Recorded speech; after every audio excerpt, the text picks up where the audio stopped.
ao final desta longa xornada sobre cultura e comunicación na sociedade en rede e as oportunidades e amenazas deste marco no que estamos e que tan confuso nos ten a todos. Ao longo destas xornadas utilizamos reiteradamente a metáfora e a min se me ocurría que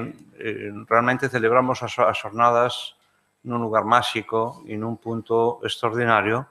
para comparar esa gran rede de redes que foi o Camiño de Santiago e que dominou a Edad Media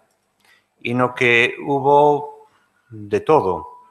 Aí estuvo o poder, a información, a cultura, aí se desenrolou pois prácticamente toda a arte, a literatura da poesía épica medieval, a literatura de viaxe. Realmente nesa rede analóxica e física se estableceu un intercambio cultural do que aínda hoxe, en certa medida, estamos vivindo. E tamén se tuiteaba, porque os peregrinos iban e traían información e se cruzaban con outros que tamén a compartían e retituaban e realmente tiñan prácticas que de alguna maneira evocan as que hoxe, de outro xeito, lóxicamente, vivimos na rede virtual na que todos estamos instalados. A min, por isto, esta reflexión me parece oportuna para un final en donde, ademais, vamos a ter a oportunidade de contar con Javier Marzal, que nos vai a falar sobre as tendencias da cultura e a comunicación na sociedade en rede e que coido que é unha conferencia moi ben situada para entender dentro desta confusión reinante que afecta a empresas, a medios de comunicación e a usuarios, poder realmente aventurar cara a onde nos diriximos. Javier Marzal é un valenciano seguramente sobreformado, porque é licenciado en 3 cousas e daquelas carreiras que duraban 5 anos. Ademais, é licenciado en filoloxía, en filosofía e ciencias da educación e tamén en comunicación audiovisual. É doutor en comunicación audiovisual, é catedrático da Universidade Jaume I de Castellón e, ademais, é director do Departamento de Ciencias da Comunicación desa mesma universidade e é unha persona cunha longuísima trayectoria investigadora que, para non cansarvos e lervos o que tedes escrito no papel, pois a quen lle interese o pode consultar. Pero, en todo caso, decir que realmente é unha persona dunha longuísima trayectoria. Ten un montón de publicacións das de que eu destacaría un libro que a min particularmente me interesou moito no seu momento e que realmente como se mira unha fotografía, non? Un libro que me parece magnífico para entender ese mundo iconográfico no que nos movemos. Pero, evidentemente, son moitas as súas publicacións das que, tedes aí constancia. É unha persona tamén especialista en cine, en todo o que son realmente a linguaxe cinematográfica e que creo que ten unha visión moi interesante sobre este camiño, este novo camiño virtual no que todos estamos colocados, que son as redes. Tes a palabra, Javier. Muchas gracias. Yo también quiero agradecer a la organización el que me haya invitado a esta jornada en la que tengo el honor de participar con tan ilustres personas a las que admiro desde hace realmente muchos años, ¿no? Y, bueno, felicitar al Consello da Cultura Galega porque realmente, pues ahora mismo, en el panorama, diríamos, a nivel estatal, es muy raro encontrar iniciativas como estas, ¿no? En estos momentos, ¿no? Hace algunos pocos años era más frecuente, pero ahora mismo realmente se ha convertido en algo casi en eventos realmente muy singulares, ¿no? Bien, yo voy a ir directamente al grano. Son muchas las horas en que se han escuchado distintas aproximaciones, ¿no?, a la cuestión de la interrelación entre cultura y comunicación en la sociedad en red. Y bueno, mi planteamiento se articula sobre tres ejes principales, ¿no? En primer lugar, considero que una de las claves que definen con mayor claridad el complejo universo de interrelaciones entre cultura y comunicación es el de la convergencia mediática, ¿no? Y esa es la razón por la cual he subtitulado mi intervención como la expansión de la ideología de la convergencia mediática, ¿no? La tecnología digital ha hecho posible la convergencia entre medios de comunicación hasta el punto de que hoy no puede hablarse, por ejemplo, del cine como un fenómeno comunicativo independientemente de otros medios o formas de comunicación, como puede ser la fotografía, la televisión, la publicidad, Internet, los videojuegos o los discursos multimedia. Es decir, lo que estamos asistiendo desde hace ya unos cuantos años, también hay que decirlo, es que se ha venido configurando una suerte de escenario que se denomina, o podríamos denominar como lo audiovisual, ¿no?, que lo engloba absolutamente todo y que expresa el mundo globalizado en el que vivimos, ¿no? El fenómeno de la convergencia mediática inunda y afecta a todas las formas de comunicación audiovisuales y ha provocado cambios importantes en el propio estatuto de la imagen en la sociedad, ¿no?, contemporánea. Ese escenario de convergencia de medios ha sido descrito como un terreno de remediaciones. Y ese término que desarrollan Voltaire y Grusin, ¿no?, en un libro en el año 99, designa precisamente la lógica por la que los nuevos medios remodelan medios anteriores, lo que promueve la aparición de un complejo y denso escenario en el que abundan prácticas transmedia y crossmedia, así como la multiplicación de prácticas basadas en las hibridaciones discursivas. El segundo eje, digamos que en el análisis de la interacción entre cultura y comunicación en la sociedad red, considero que el auténtico discurso hegemónico de nuestro tiempo, característico de la convergencia mediática, es el discurso publicitario. Al mismo tiempo, no se puede ignorar que el auge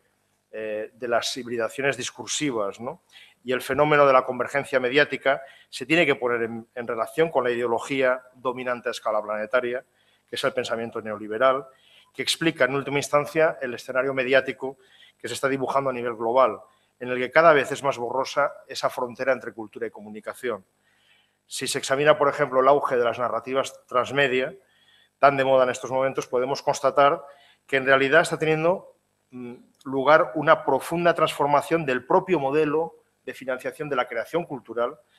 y del sistema comunicativo actual. Esa tendencia es especialmente patente en el campo de la producción de entretenimiento para el medio televisivo, series documentales, sitcoms, series de ficción, películas, pero también retransmisiones deportivas, incluso la información, que buscan fórmulas de financiación alternativas a las tradicionales. El desarrollo de las narrativas transmedia surgiría principalmente por la necesidad de adaptación a un entorno de distribución de contenidos ya plenamente digital, expuesto, por tanto, a la amenaza de control, de pérdida de control de los derechos de la obra cultural, en la medida que se ha vuelto un objeto cada vez más intangible. Y en ese contexto, los costes de producción pretenden ser cubiertos en origen. Y no solo, digamos, por las cadenas de televisión o por las ayudas públicas o por la inversión, por la intervención de inversores o fondos de inversión, sino buscando fórmulas que permitan, sobre todo en el caso de la televisión, bueno, pues aligerar las responsabilidades, ¿no?, y trasladarlas a otras instancias. Y así aparecen, bueno, pues muchas técnicas como son el branded content, el merchandising, el product placement, el patrocinio, el crowdfunding, dando lugar también a narrativas híbridas, como por ejemplo el caso del advertisement o del advertainment, estas dos modalidades. El desarrollo, por tanto, de esta convergencia mediática, así como buena parte de las narrativas transmedias, respondería a esa expansión del pensamiento neoliberal, una ideología que también tiene como efectos secundarios, y esto es una cuestión que ha sido ya apuntada varias veces, pues la desigualdad, diríamos, cultural, ¿no? El tercer eje merece la pena, creemos, ¿no?, en este contexto, prestar atención a una cuestión que a mí me parece muy relevante y que, bueno, pues procediendo de la Comunidad Valenciana, un territorio con lengua y cultura propias, que tiene 5 millones de habitantes, aporta un 10% al PIB estatal, como se sabe, ha sido privado hace 2 años y medio del servicio público de radio y televisión, de una forma bastante abrupta, yo diría que incluso brutal. Conforme pasa el tiempo, más brutal me parece. Claro, cuando se analiza un enunciado como el de la interrelación entre cultura y comunicación en la sociedad en red, uno constata que efectivamente hoy en el contexto actual la comunicación es cultura y la cultura es comunicación.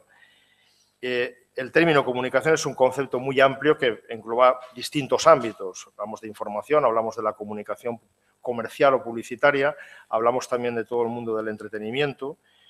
Y bueno, la verdad es que,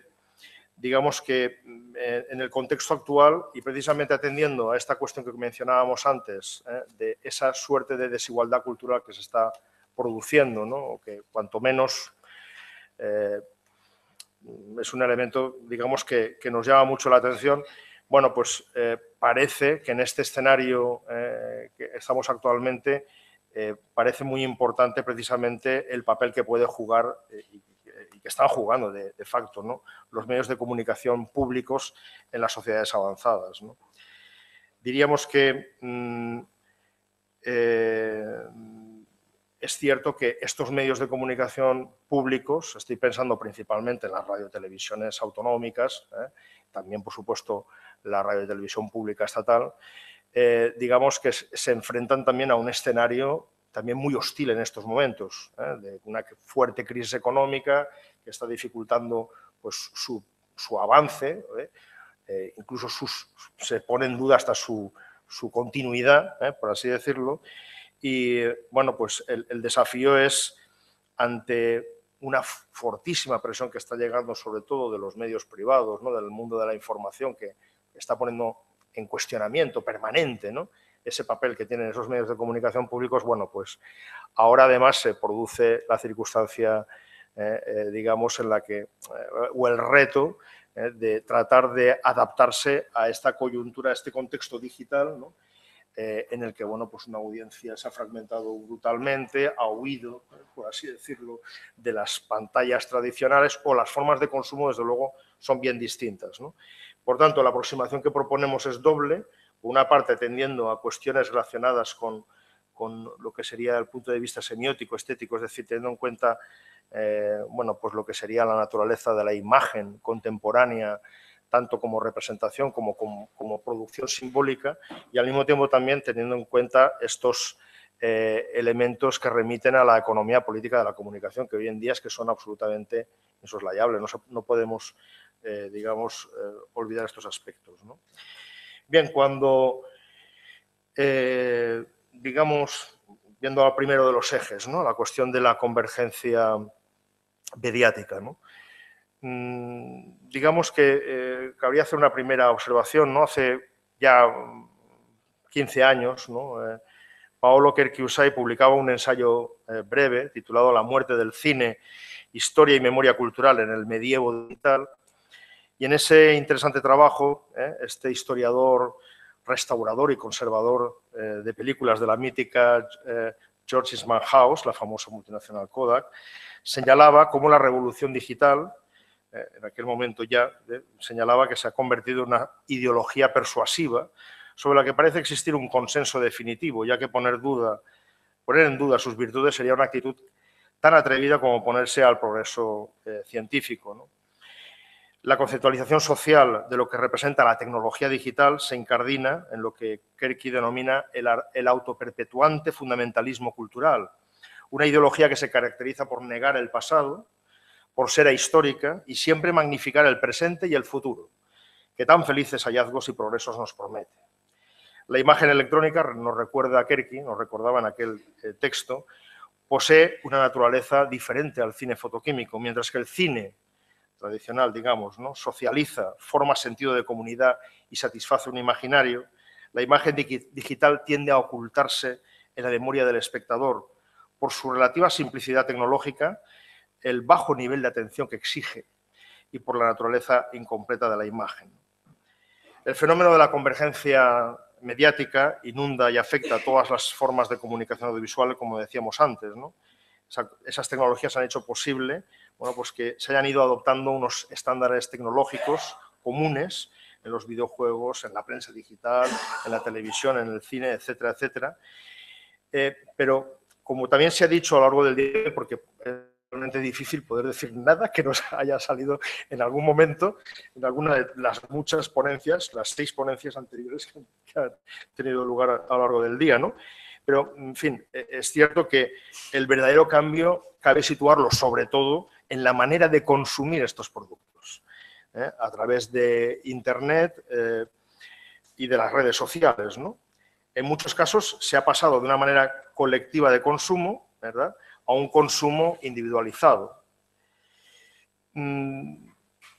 Digamos que esa convergencia de medios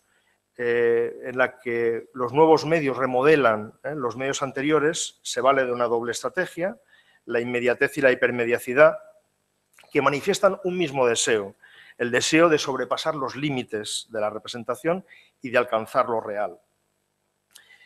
Así, los medios transparentes buscan alcanzar lo real negando la mediación, mientras que los medios hipermediados buscan alcanzar lo real multiplicando la mediación para crear un sentimiento de saciedad. En el escenario de las remediaciones, ningún medio puede funcionar de manera independiente y establecer su propio espacio de significación cultural de forma separada y autónoma. Ahora ya no recuerdo quién, ¿no?, pero creo que era el profesor Miguel de Aguilera, ¿no?, que señalaba, ¿no?, que la centralidad ahora la ocupan las pantallas, ciertamente, ¿no? Y aunque esto, yo creo que la centralidad de la imagen es algo bastante arraigado en la cultura occidental y que habría incluso rastrearla bastante tiempo atrás. Y esto, digamos, que es algo que arranca cuanto menos en el Renacimiento de manera muy significativa por lo que representa de cambio en la manera misma de concebir el mundo. Y bueno, eso me lleva, digamos, para significar, ¿no?, el alcance de la profundidad de esta revolución que ha tenido lugar, ¿no?, en el mundo contemporáneo, ¿no?, con digamos, esa omnipresencia de la imagen que llega a ser más real que lo real. Y esta constatación la hacía un personaje de ficción, una película bastante olvidada, ¿no?, que sin embargo es una gran película muy importante en la historia del cine, ¿no?, como es La naranja mecánica de Stanley Kubrick, donde el protagonista, cuando es tratado para eliminarlo de determinado tipo de patologías, ¿no?, sobre todo ese instinto violento, de violencia sexual, ¿no?, bueno, pues se le obliga a ver películas, en fin, aplicándole un tratamiento absolutamente conductista, ¿verdad?, basados en esos principios, y en el que el personaje dice en voz en off en un momento determinado, mientras está viendo las películas, esta frase, ¿no?, de que es curioso que los colores del mundo real solo parecen verdaderos cuando los videamos en la pantalla. Y esto, de algún modo, expresa esta relevancia tan profunda, ¿no?, que tiene la imagen en la sociedad contemporánea, ¿no? Y, en efecto, si hacemos una suerte de recorrido, ¿no?, y voy a proponer un recorrido muy breve, lógicamente, ¿no?, para precisamente examinar esa hegemonía del discurso publicitario, ¿no?, donde se puede rastrear, ¿no?, y también, digamos, al hilo, ¿no?, del desarrollo de lo que serían las narrativas transmedias, ¿no?, digamos que precisamente se puede ubicar, ¿no?, o se puede identificar en lo que serían desarrollos de lo que se ha denominado la cultura del espectáculo, ¿no? Por ejemplo, en el campo de la creación fotográfica, desde la irrupción de las tecnologías digitales, que ya tiene unos cuantos años, como todo el mundo sabe, en contextos creativos como el fotoperiodismo, la fotografía social, la fotografía científica, la fotografía publicitaria, la creación artística, fotográfica, bueno, pues lo que estamos constatando es que hay una tendencia bastante, diríamos, frecuente, ¿no?, a esa suerte, digamos, de espectacularización de lo real, ¿no?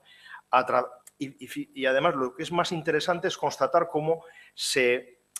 ha habido una apropiación de lo que son los recursos, digamos, típicos de lo que es la retórica publicitaria. Hablamos de impacto y atracción visual, hablamos de capacidad de sorpresa, hablamos de eficacia comunicativa, de economía narrativa, que es muy importante a la hora de contar las cosas, y, por supuesto, de consumo acelerado, el fast food, ¿no? O sea, se trata de consumir muchas imágenes y hacerlo de manera constante, ¿no? En el universo, digamos, ¿no?, del cine contemporáneo, pues estamos viendo, en efecto, cómo hay un desarrollo, ¿no?, cada vez más frecuente, más intensivo, ¿no?, de lo que es poner en práctica las narrativas transmedia, como narración que cuenta con una trama que se compone a su vez de varias historias que pueden desarrollarse en distintos soportes o formatos como videojuegos, blogs, películas, juegos de rol, etcétera, que a su vez se pueden distribuir en paralelo por móviles, cines, por las redes, etcétera, etcétera, ¿no? Y dándole al usuario la opción de poder elegir entre distintas propuestas, ¿no? Digamos que los proyectos transmedia cuentan con una larga tradición, ¿no?, que viene de lejos, ¿no? Y digamos que en ese sentido la industria, el núcleo de los grandes estudios, el núcleo industrial ha sido muy hábil, ¿no?, desde siempre, y ha visto, en fin, que esto podía resultar un negocio muy lucrativo, ¿no? Y ahí tenemos algo tan tópico como puede ser la Guerra de las Galaxias, que, como todo el mundo sabe, la facturación que genera, ¿no?, esta suerte de franquicia viene mucho más por todo lo que rodea a la película que por la propia película, ¿no? Y bueno, y que todavía sigue hoy. Pues esto vamos ya por las 7, ¿no? Y estamos ya esperando la 8 y la 9, ¿no? Bien, hemos de pensar, ¿no?, que son relatos, ¿verdad?, que tienen su extensión en el mundo del cómic, en el mundo de las series para televisión, de dibujos animados, en fin, todo tipo de relatos, ¿no?, videojuegos, etcétera, ¿no? Es, por tanto, un contexto en el que ha empezado a cobrar protagonismo también las redes sociales, con el auge de los videojuegos en línea, los juegos de rol que decíamos antes, y donde se ha convertido en elemento clave la instancia receptora, ¿no? Claro, aquí aparece el prosumer, ¿no?, como uno de los elementos, ¿no?, principales que explican este desarrollo, ¿no? Y bueno, se pueden citar muchos trabajos, aquí he puesto algunos, ¿no?, como los de Vincent Moon y la banda de música Esther Klang, ¿no?, An Island, o Le Petit Planet, que, digamos, desafiaron en su momento, hace pocos años, 4 o 5 años, ¿no?, desafiaban los sistemas de distribución y exhibición tradicionales. Son proyectos colaborativos, como también lo son, por ejemplo, La vida en un día, que produjo en su momento Ridley Scott, que el resultado del montaje de 4.500 horas de vídeo que los internautas enviaban.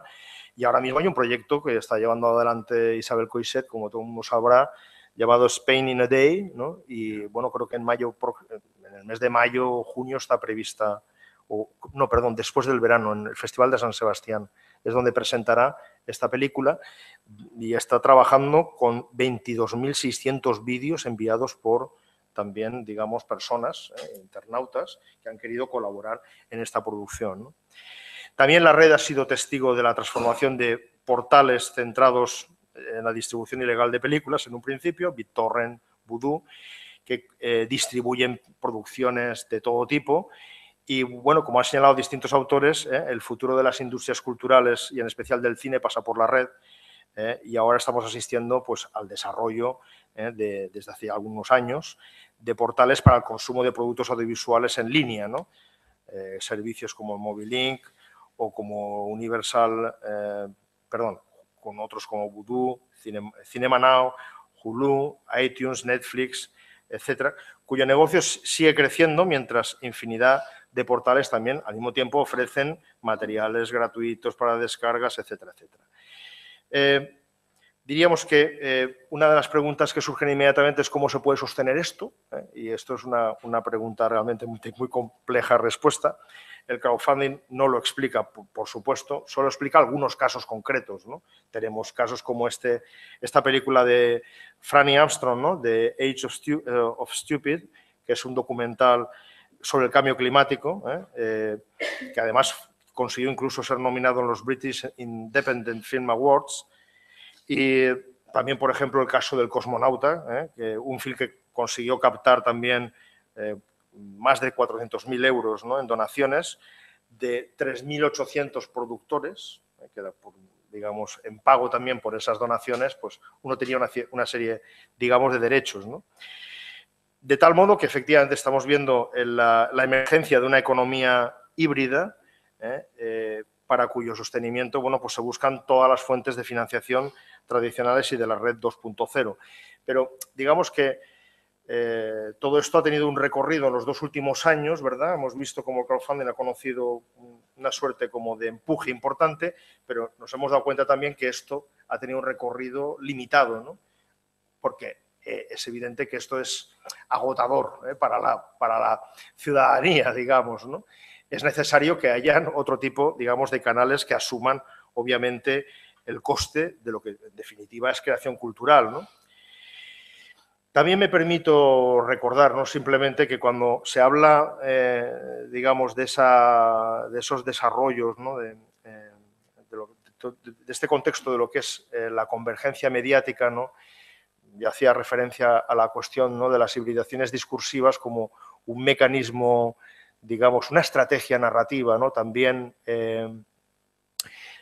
muy presente por otra parte, no es ni mucho menos original de nuestro tiempo, pero es en estos últimos años, ¿no?, en estas últimas décadas, cuando se está viendo cómo, sobre todo la gran industria, ¿no?, el cine mainstream, pues está utilizando directamente este tipo de estrategias para, digamos, poder conectar más fácilmente con el público. Hay un caso interesante, ¿no?, de estudio, como es el caso de Planet 51, una película española de 2009, bueno, cuyo guionista, por cierto, es un guionista que había trabajado en la serie de Shrek, la película, digamos, una película de DreamWorks, ¿no?, si no me equivoco, y que, bueno, pues de algún modo, de forma bastante, diríamos, ejemplar, ¿no?, bueno, pues está fabricada, digamos, de manera casi frankensteiniana, ¿no? Son trozos, son todo referencias, sobre todo a los grandes motivos culturales, ¿no?, de la cultura, diríamos, norteamericana, ¿no? En fin, son infinitas, digamos, las referencias a clásicos, sobre todo del cine norteamericano. Digamos que ahí también se juega con el hecho de que el gran público español, aunque es una película fabricada para que tuviera éxito, sobre todo en el mercado norteamericano y en un mercado globalizado, que además, bueno, pues tuvo un aparato, ¿no?, de marketing realmente muy potente, eso ha sido algo inédito en la historia del cine español, ¿no? Una inversión que casi llegaba a 400 millones de euros solo en cuestiones de marketing y promoción de la película. Una película que había costado cerca de 60, entre 50 y 60 millones de euros, que son cifras absolutamente inéditas en la historia del cine español. Luego, bueno, vino también el caso de Tadeo Jones, ¿no?, que sigue la estela, por así decirlo, pero es como digo, ¿no?, es interesante destacarlo, sobre todo por esta cuestión, ¿no?, de qué tipo de estrategias se utilizan, digamos, para enganchar al gran público, ¿no? En este recorrido, ¿no?, sobre las narrativas convergentes y, digamos, rastreando esos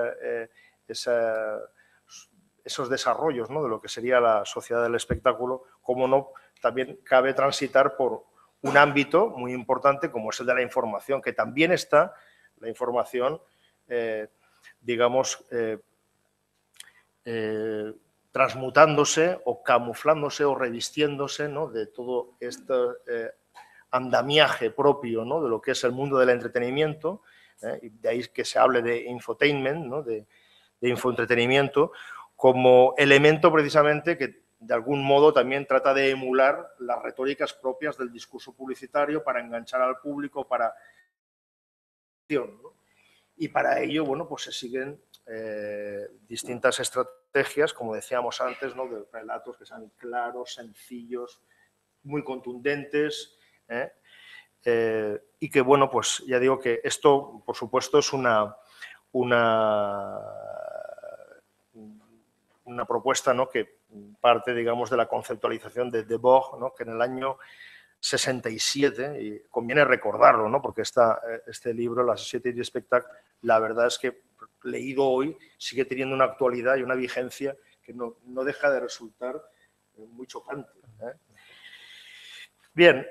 también el universo de los videojuegos, y aquí solamente me fijo en una cuestión, ¿no?, y es en la relación cine-videojuegos. Cualquier producción mainstream cuenta con su producto,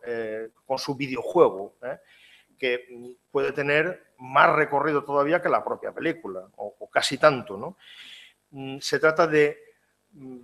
ofrecer la posibilidad al espectador de que pueda vivir la experiencia protagonizada por los personajes de la ficción, que de algún modo pueda identificarse con ellos, ¿no? Intensificando, por tanto, el realismo, y también, bueno, pues en esa lógica del consumo acelerado,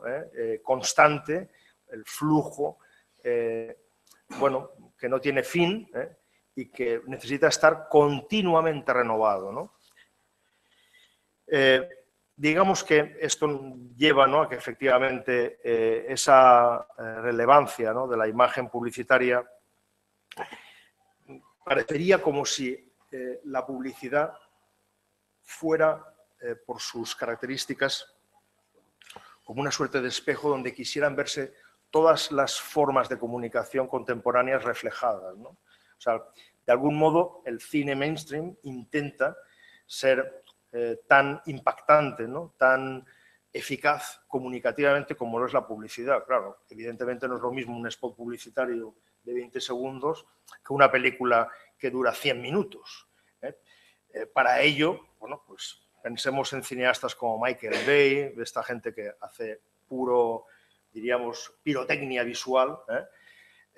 Sus películas son de un ritmo absolutamente acelerado, frenético, y se trata de mantener en tensión al espectador durante nada menos que 90-100 minutos, que eso tiene un mérito extraordinario. Luego, en definitiva, esas películas están hechas no para ser vistas en las salas de exhibición, eso es casi anecdótico. Están hechas para ser luego emitidas por las grandes cadenas de televisión, primero las de pago, después las grandes televisiones generalistas,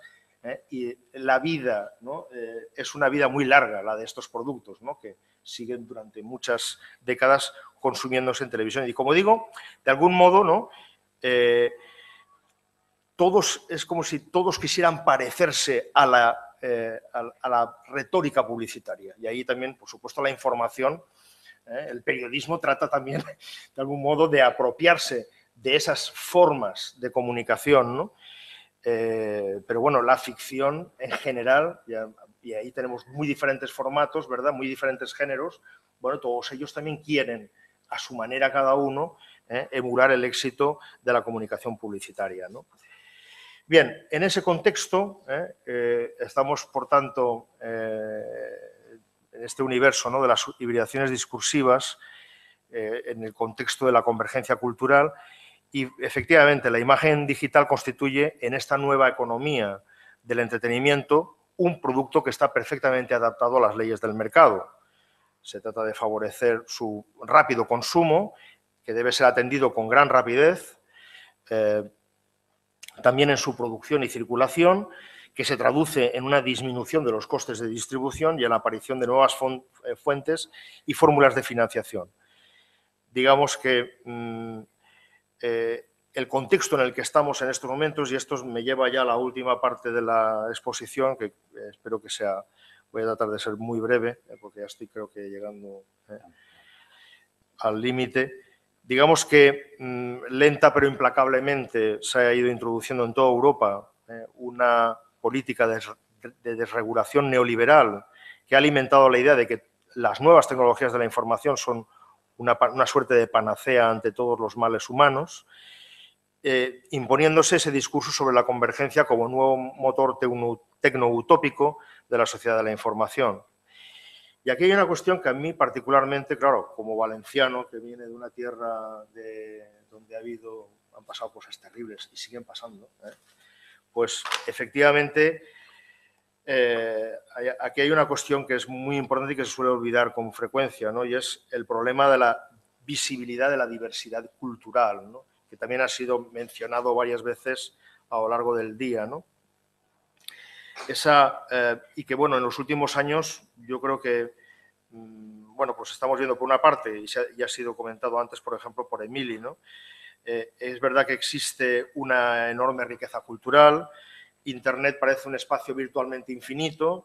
pero no es menos cierto que los canales de distribución de contenidos a través de la red de redes está principalmente controlado por grandes grupos de comunicación privados que poseen, lógicamente, fuertes intereses en las industrias culturales, ¿no? En este sentido, también cabe señalar que cuando se hace referencia, ¿no?, a las grandes plataformas de distribución de contenidos, Netflix, iTunes, Hulu, bueno, se suele olvidar o no se suele hacer hincapié tan, yo creo que como debería,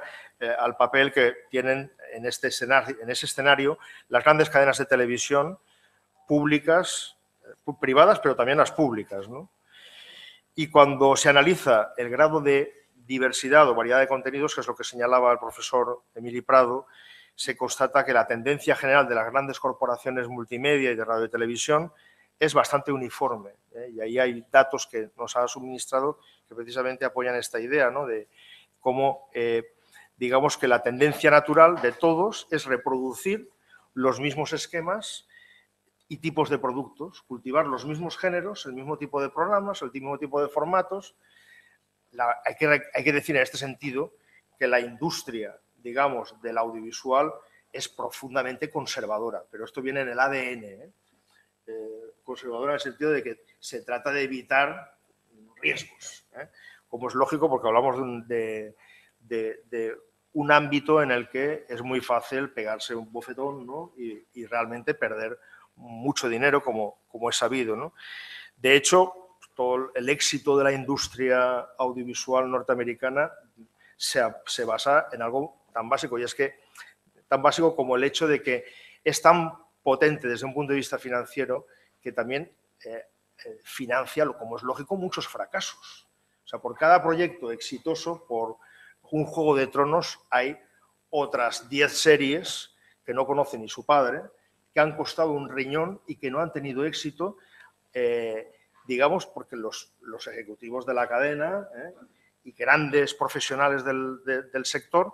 bueno, pues no han sido capaces de poder ver si esto iba a funcionar o no, porque esto es un negocio de alto riesgo, altísimo riesgo, y con frecuencia se olvida esto, ¿no? Esa tendencia, por tanto, ¿no?, que estamos observando es una amenaza muy clara a la diversidad y a la pluralidad cultural, ¿no? Hemos de pensar en este sentido, ¿no?, pues que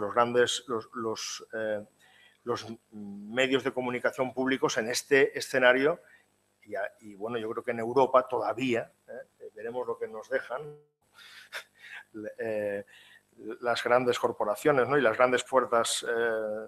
económicas, ¿no? Ahora tenemos el famoso tratado que ahora se está discutiendo, y el señor Obama en Alemania, en fin, insistiendo en que antes de que finalice su mandato esto tiene que estar firmado, etcétera. Ahí hay acuerdos que van a afectar muy directamente a la cuestión, a lo que se refiere, digamos, a las industrias culturales y al audiovisual. Y, bueno, los norteamericanos, podemos decir, yo creo que es algo bastante contrastado, son los más proteccionistas de su industria cultural. Si hay alguien realmente proteccionista en el planeta, con diferencia son ellos. Ya quisiéramos en Europa ser tan proteccionistas como ellos. Y claro, aquí hablamos de producción simbólica, hablamos de imaginario social, lo que está en juego es la protección de, en definitiva, la cultura identitaria de lo que es Europa, de lo que son, bueno, los distintos países y sobre todo, bueno, en nuestro caso de un país, ¿no?, multicultural como el nuestro, bueno, pues están amenazadas estas culturas minoritarias, ¿no? Bien, esto me lleva a plantear lo que yo conozco de primera mano, ¿no?, y ha sido motivo de perder miles de horas de sueño, ¿no?, y mucha preocupación, ¿no?, que en estos últimos años pues nos está moviendo a bastantes personas, ¿no? a luchar, ¿no?, por intentar recuperar el servicio público de radio y televisión, que como es sabido se cierra el 29 de noviembre de 2013. Y bueno, pues en ese contexto parece quizás un poco innecesario, ¿no?, tener que recordar cosas esenciales, pero bueno, yo aquí estoy pensando en los asistentes. Aquí tenéis una radiotelevisión, ¿no?, autonómica, una corporación, bueno, pues que tiene sus problemas y tiene sus desafíos y sus dificultades, pero que, bueno, que es percibida en general, ¿no?, pues como un medio de comunicación propio de esta comunidad, de los habitantes de aquí, ¿no? Y, bueno, yo creo que, bueno, hay que recordar, ¿no?, que este tipo de instituciones, ¿no?, como es el caso de las radiotelevisiones públicas, ¿no?, son esenciales para el fomento de la cohesión social y la pertenencia territorial, son fundamentales como un agente económico de primer orden y también para difundir, por supuesto, y es casi la principal razón, la cultura y lengua propias, ¿no? En el mes de noviembre pasado presentamos, se conformó, sabéis que tuvo lugar un cambio en el gobierno valenciano después de 20 años de mandatos sucesivos del Partido Popular y, bueno, pues por vez primera, ¿no?, se nos pidió desde el gobierno del bipartito, tripartito, según se lea, en la Comunidad Valenciana se nos pidió a una serie de expertos universitarios, bueno, pues que hiciéramos un informe bastante exhaustivo en el que, bueno, se trataba de recoger realmente lo que ya estaba escrito en muchos informes y trabajos académicos y profesionales también, ¿no? Y, bueno, pues en ese informe que está disponible tanto en valenciano, catalán como en castellano, bueno, pues se presenta un argumentario muy extenso, ¿no?, y sobre todo se hace una serie de propuestas que en buena medida recoge el borrador de la ley de creación de la nueva radio y televisión, de lo que se viene a llamar la Corporación Valenciana de Medios de Comunicación, que es lo que se va a poner en marcha en los próximos meses si no hay sustos. Y en esta ley, este borrador de ley, que también está disponible en diferentes plataformas, en VilaWeb, por ejemplo, se puede conseguir el documento y leerlo de cabo a rabo. Bueno, pues se han introducido, como digo, muchas recomendaciones del informe. Por ejemplo, por vez primera la universidad aparece en varios puntos del informe como una instancia, digamos, que está llamada a participar, digamos, a diferentes niveles, ¿no? Bien, esto, como podéis imaginar, el cierre de Radio y Televisión Valenciana ha tenido efectos absolutamente devastadores para el sector comunicativo y audiovisual valenciano, más de un 90% de desempleo, o sea, la práctica desaparición de lo que es el campo de la producción de cine y televisión, principalmente, pero es que ha tocado también indirectamente al mundo del libro, de la música, en fin, a muchas otras industrias culturales. ¿Por qué se llegó a este punto? Obviamente hay razones políticas. Ahora mismo, fijaros que durante casi 2 años y medio, ¿verdad?, la radio, digamos, no ha habido una radio y una televisión en la Comunidad Valenciana que haya hablado sobre todo lo que está pasando, todo lo que sabemos, por ejemplo, de todos estos casos de corrupción, ¿no?, que día sí, día también salen en los medios, lo sabemos a través de los medios nacionales, porque ni siquiera las televisiones locales, que son casi algo residual, bueno, pues no han sido capaces de rellenar el hueco, ¿no?, que había dejado esta radio de televisión autonómica, ¿no? Y cabe señalar también que, lógicamente, para que este cierre se produjera sin que en las calles saliera la gente, ¿verdad?, a detener este proceso, es decir, esto se hace sabiendo que la ciudadanía tenía una desafección muy importante hacia la cadena, bueno, pues es porque en cierta medida durante años la Radio y Televisión Pública Valenciana había ido olvidando su misión de servicio público. Y eso se concreta en esta serie de cosas, ¿no? Una gubernamentalización en la gestión de la cadena, una programación diseñada como si fuera una radio televisión privada. Esto es desde el minuto 1. Pero bueno, es verdad que en aquel momento, bueno, minuto 2, pero es cierto que en aquel momento todo el resto de televisiones de la Forta hacían todas lo mismo. Esto es cuanto menos curioso, ¿no? Obviamente el desarrollo, ¿no?, de unas redes clientelares en su gestión, ¿no?, que lo convirtieron en algo verdaderamente asfixiante, ¿no?, y imposible de sostener, pero además cosas tan curiosas, ¿no?, como que la radiotelevisión pública, haciendo estudios comparativos con otras radiotelevisiones autonómicas públicas en el resto del país,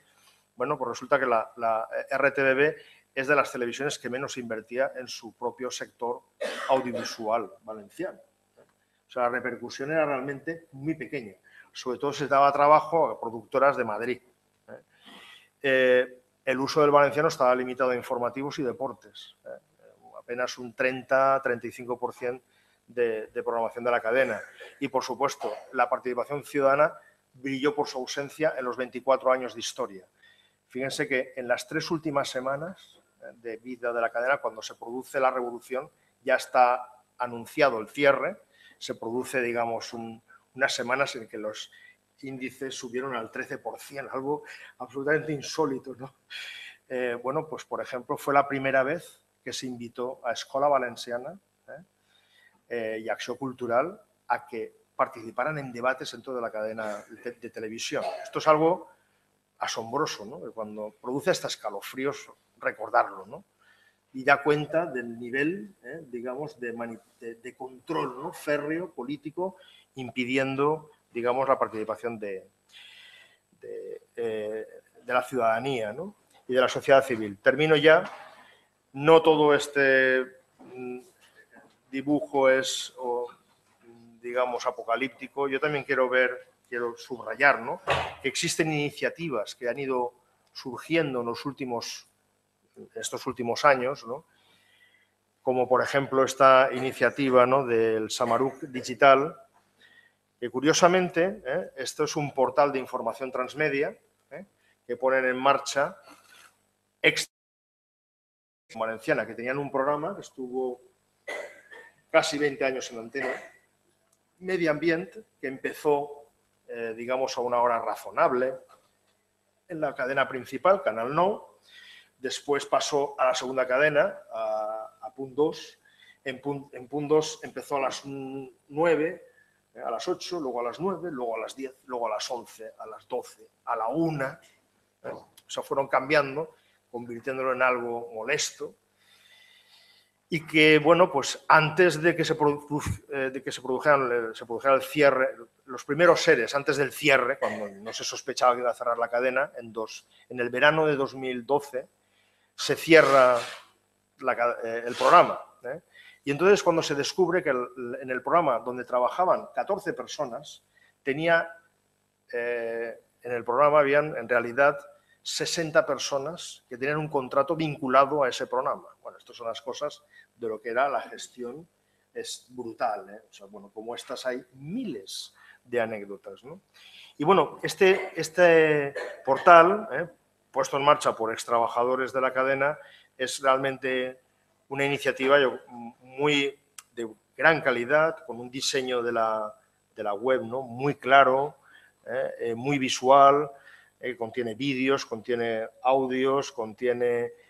mucha información escrita también, pero sobre todo es muy ligero, digamos, de diseño, con mucha riqueza y variedad de contenidos que van renovando cada 5 semanas. Claro, es curioso, ¿no?, porque estamos hablando de una plantilla que tiene como promedio más de 50 años. Ahora se dice mucho esto de que no, la gente mayor de 50 años, esto de no se va a adaptar al universo transmedia, porque tal. Bueno, yo creo que son exageraciones. Evidentemente, los nativos en esta materia son los más jóvenes, los recién licenciados. Nosotros lo que esperamos es que en la puesta en marcha de la nueva cadena, ¿verdad?, se se llega a un punto de equilibrio y se consiga sacar rendimiento, ¿verdad?, a una plantilla que ya está muy, digamos, veterana, ¿no?, de la RTBB, pero que también se introduzca también gente joven que renueve, ¿no?, y que además se forme a la sombra de estas personas para que pueda luego darle continuidad al proyecto de la radio y televisión pública, ¿no? Es, como decía, un planteamiento también que está en la lógica de lo que es el infoentretenimiento también, ¿no? O sea, se trata de hacer algo, son todo píldoras cortitas que se consumen con mucha facilidad y que está, bueno, pues por tanto muy, muy bien adaptado a las características actuales, ¿no? Y, bueno, pues ahora mismo está viviendo de financiación privada prácticamente, de patrocinadores, una Caixa, el Bioparque, que es el Zoológico de Valencia, y luego, bueno, pues distintas entidades, instituciones públicas y privadas. Está pendiente todavía de convenios. Claro, también hay que pensar que el nuevo gobierno no llega al año todavía, y en el tiempo que lleva ha hecho maravillas, en el sentido de que se ha tenido que hacer muchísima limpieza y lo que queda todavía por hacer, pero bueno, está pendiente la firma de convenios, sobre todo con medio ambiente y con educación. Y, bueno, pues es evidente que se enfrentan a grandes dificultades de sostenibilidad si no es con la ayuda y el apoyo de la, digamos, de la administración pública, ¿no? Y también en este sentido, y estos meses han sido este primer año de la gestión política del gobierno bitripartito, pues no ha estado exento de contradicciones, ¿no? Yo comentaba a los compañeros, ¿no?, cómo, bueno, pues en estos momentos de mucha confusión, por ejemplo, se planteó en el mes de septiembre hacer y se encarga a un grupo de investigación de la Universidad de Valencia muy solvente, como ese Concult, bueno, pues la elaboración de un plan estratégico. Pero es que en paralelo, claro, digamos que comunicación que depende de otra parte de la Administración valenciana, en este caso de la Secretaría Autonómica de Comunicación, que está en presidencia, bueno, pues ellos definen las políticas de comunicación a seguir, de tal manera que los planes estratégicos o el plan estratégico para la cultura no está bien encardinado, y ahora estos días, venía aquí, ayer tuvieron una entrevista con el consejero de Educación precisamente para exponerle los problemas y las disfunciones, porque claro, hay, digamos que dentro de los esquemas de lo que son a la hora de diseñar esos planes estratégicos para la cultura, bueno, pues no se contempla la importancia que tiene la comunicación como altavoz de todas esas industrias culturales. Entonces, bueno, hay ahí unas disfunciones que poco a poco se van resolviendo, ¿no? La refundación de la Radio y Televisión Pública Valenciana es en lo que estamos ahora mismo, y yo creo que, por lo que estoy viendo y participando en distintos foros, en distintos lugares en toda España, estoy viendo que el resto de radio y televisiones públicas están sufriendo también un momento, digamos, de todo el mundo está percibiendo la necesidad de revisar sus propios planteamientos y de algún modo de actualizarse precisamente ante un entorno muy hostil donde efectivamente el pensamiento neoliberal está carcomiendo literalmente la opinión pública. No sé aquí, pero en la Comunidad Valenciana en este momento tenemos un grave problema, y es que el 80%, 8 de cada 10 ciudadanos, piensa que no necesita un medio de comunicación público como radio y televisión, como una radio y televisión pública.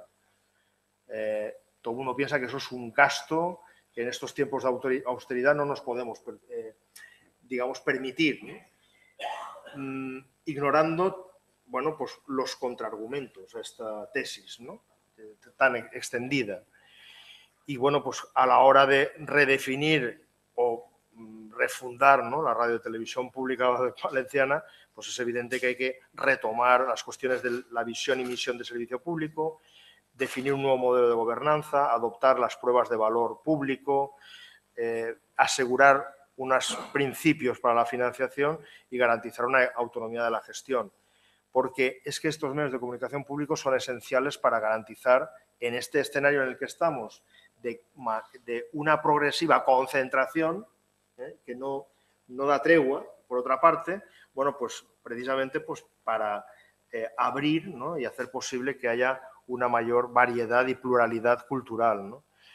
¿Y por qué es importante esto? Porque, en fin, yo creo que todos somos conscientes que el modelo productivo, al menos en mi tierra, basado en el sol y playa, el turismo y en el ladrillo, nos ha llevado a donde estamos ahora. Como no se haga algo para salir de ahí, y bueno, una manera de salir de ahí es apostar por las industrias culturales. Entonces, ya termino, ¿no? Ya termino. Y bueno, y evidentemente esa construcción de una economía basada en el conocimiento, bueno, pues es algo que sin duda alguna servirá también para fortalecer la democracia y para ya realmente hacer posible el sostenimiento y el mantenimiento o la mejora de lo que se conoce como el estado del bienestar, ¿no? Y bueno, eso es lo que había pensado presentarles como exposición dentro de este análisis de lo que son las interrelaciones entre cultura y comunicación en la sociedad en red, ¿no? Mira, muchas gracias.